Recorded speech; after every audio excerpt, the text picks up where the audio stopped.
Here at Sukasa Catholic Worker, and I'm going to start out with a couple ads and announcements. First of all, anyone who's planning to go to Hancock for the drone demonstration tomorrow is invited to come up to room 311 sometime today and to make a sign that would indicate where you're coming from. What community and what city, so that the people of Upper New York State can know that all the Catholic workers are looking at the drones at Hancock. We'll be arranging carpools and everything later. Where's room 311? 311 over in that other building. Yeah. Time? And I guess there'll just be sign making things all day. Another shameless announcement. You know, when you think about Plowshares actions, everyone thinks first about the people that risk their lives and go to jail and prison. But the real heroes of the Plowshares actions are the families and the communities that support them, that cover for them, that pray for them while they're doing the planning, doing the action, doing the trial, and spending the time. And that's one of the reasons why I wrote collected my last two oral histories. And there are still some left for sale out on the table in front of this room. Crossing the Line, Nonviolent Resistors Speak Out for Peace, and the one that really concentrates on the families doing time for peace, resistance, family, and community, where so many of the Catholic worker communities and Catholic worker families are interviewed and talked about. My other announcement is that Phil Runkle is speaking right now about the archives, and any of you who have not been keeping up in sending materials to the archives, please do so. They're an absolutely indispensable record of the Catholic worker movement, and we're blessed to have Phil Runkle and Marquette to be collecting them. I mean, it's really such a resource. All of the interviews that I've collected for all 4 books, the audio tapes are up there. Everything of Dorothy's. So, you know, send material to the archives, visit the archives, do your research there. It's just a wonderful, wonderful collection, and I told him that I'd give a plug for the archives. Tom spoke of the hard work of love. People who participate in all the diverse ways in Plowshares actions do some of the hard work of love. Love for the planet, which is in imminent danger, particularly today. You know, Dorothy said back in 1975 that it's necessary for us to risk one's life. It's a question of living one's life in dramatically different ways. She said that in a talk, I believe, at Fellowship, which Jim Forrest transcribed, and Phil Runkle found for us, and Brian Terrell and Betsy published in the SOAR. People in the Plowshares movement have lived their lives in drastically different ways, have risked and paid for their love, for their works of love in beating swords into plowshares. Today we have with us Father Carl Cabot, who participated in the very first Plowshares actions.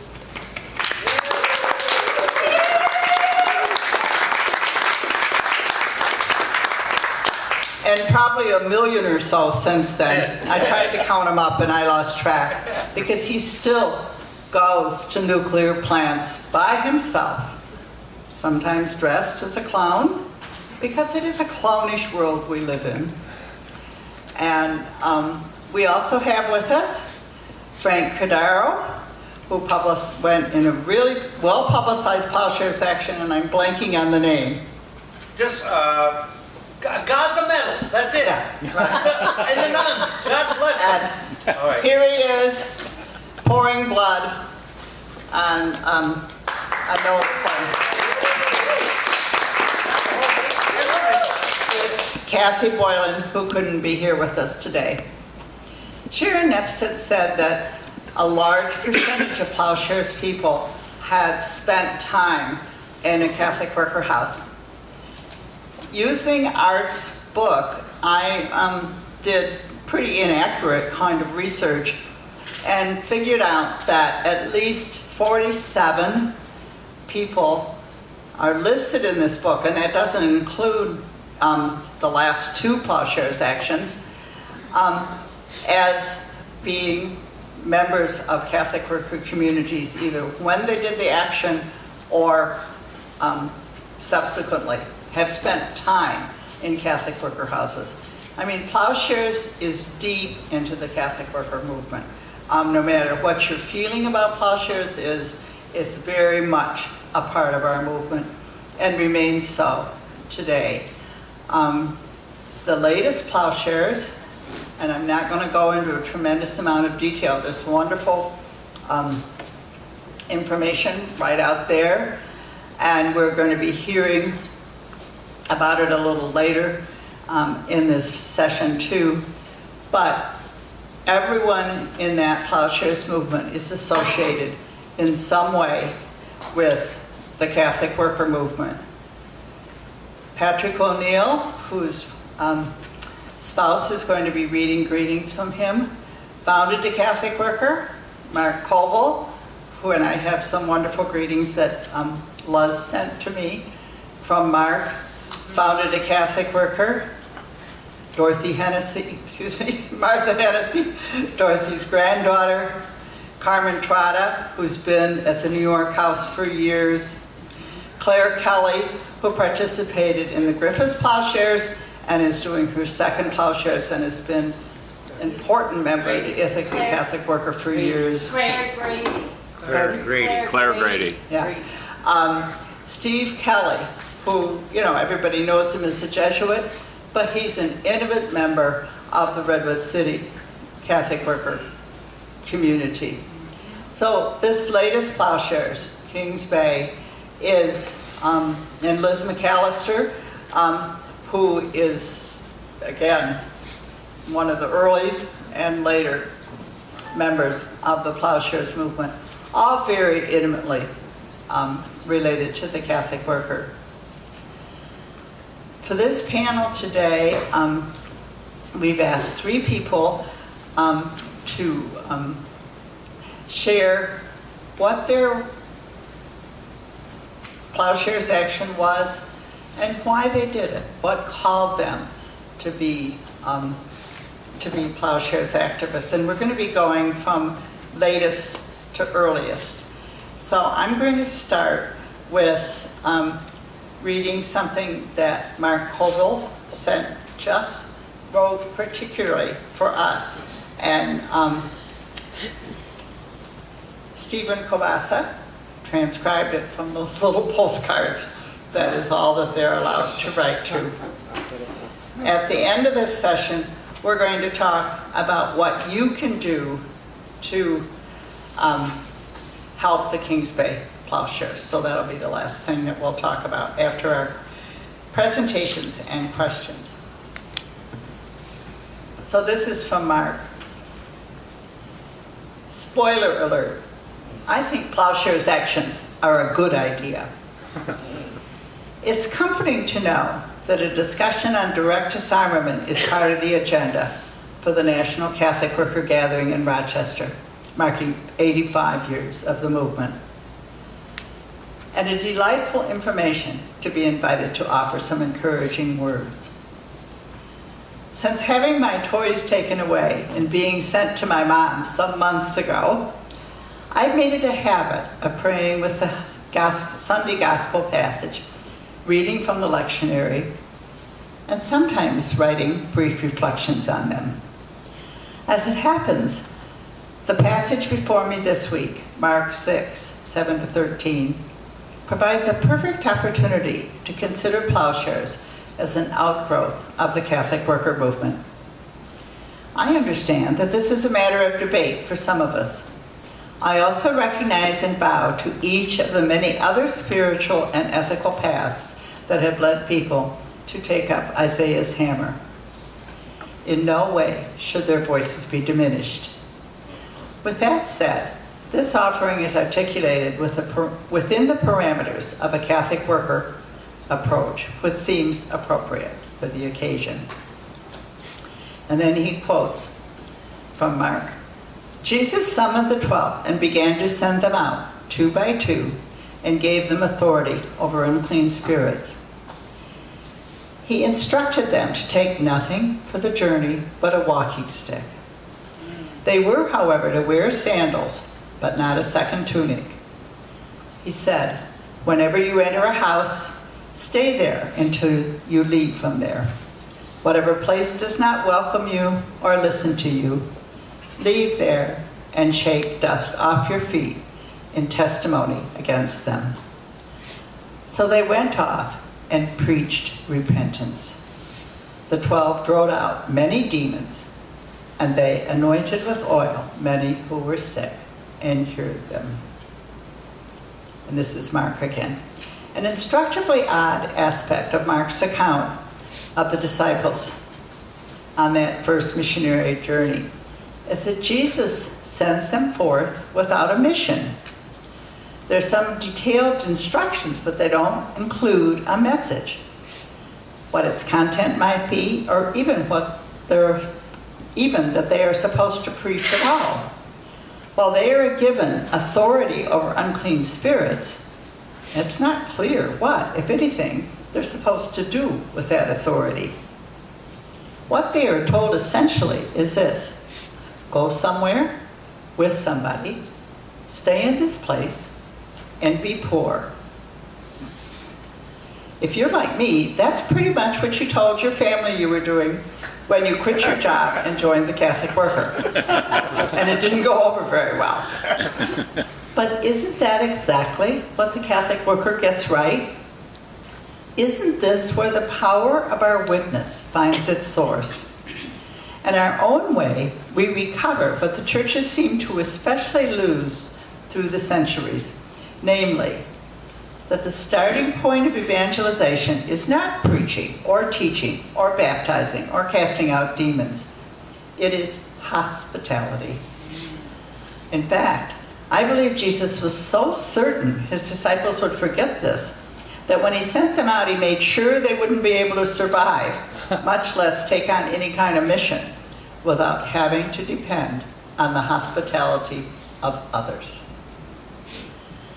Hospitality is an encounter with another in which there is no agenda but the other. It is how people find one another's heart.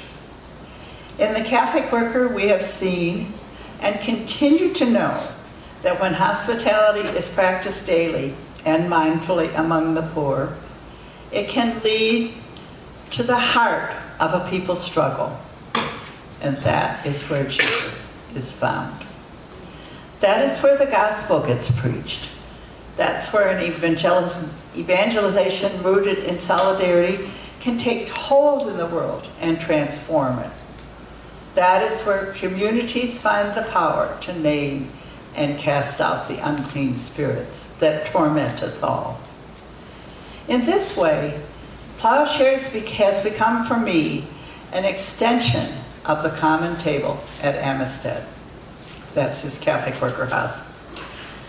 It is both an unmasking of the demon of militarism that every day lays waste to my neighborhood, and a partition in the prophetic insistence that the poor must not die without defense. It also addresses a personal desire, which only deepens as the years go by, to live in a way that turns solidarity from a noun into a verb. On that journey, the cell block too becomes a place where bread is broken at a familiar table, a place where I find that I am no stranger. And earlier on, he wrote, and I believe this is on the Kings Bay Plowshares site, about how, in spite of it all, one finds community in the jails and prisons. And I think most of me, those I'm looking at now, have found that and made it in the prisons. This is Mark again.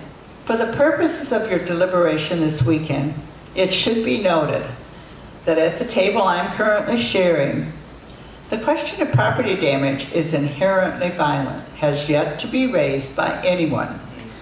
As some of you know, the fellows you're doing time with don't get it. However, there's an unshakable consensus among the African American men that if any of them ever tried to do what we did at Kings Bay, they would be shot dead before they cut the fence. I think that's just an absolutely amazing, astute observation. The police just killed another black man near Sukasa 2 weeks ago. To be black is to be in danger. They also seem positively giddy about the idea of white people figuring out how to use their privilege to subvert systems of state-sanctioned murder and oppression. Personally, I don't take this as an invalidation of the discussion that has taken prominence in plowshare circles during recent months, but perhaps it is suggestive of a direction in which that discussion might fruitfully turn. And so maybe that's something we can talk about in the racism plenary that's coming up. With love and respect and longing for your company, I will leave that to you. Consider a kiss to have been blown in your general direction. Mark Colvin.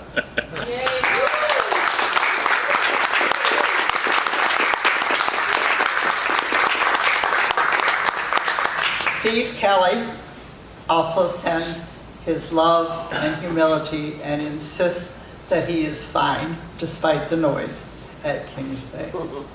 And now Mary Ryder's going to read some, or talk about readings from another Catholic Worker Plowshares, Patrick O'Neill.